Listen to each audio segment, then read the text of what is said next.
nahack po yung bank account ko at gumawa siya ng credit card account.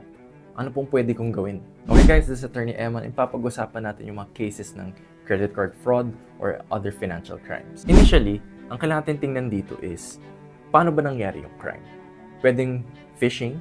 Ibig sabihin ng phishing, may binuksan kayong link, tapos yung link na yun, pina-access sa yung bank account nyo.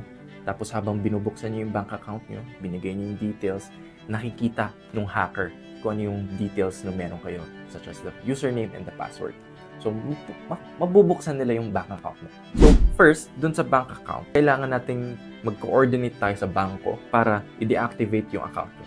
Para ma-freeze yung account nyo na walang papasok, wala ring lalabas. So, ang next step na pwedeng gawin is, after yung punta sa banko nyo, sa NBI or sa PNP Cyber Division, or sa NBI Financial Crimes Division.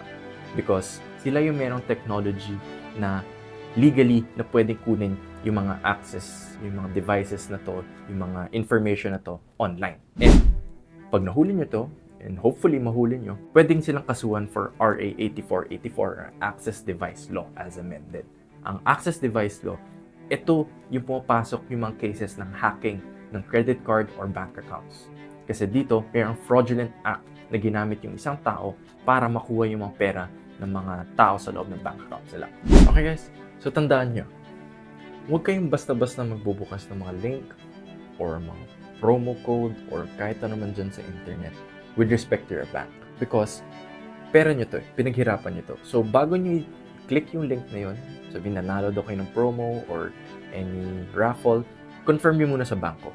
Confirm nyo muna sa mga customer service ng mga platforms na to before nyo i-click para ma-confirm nyo kung totoo talaga siya. If ever may na-click man kayo, then pinadisclose nyo yung bank account nyo.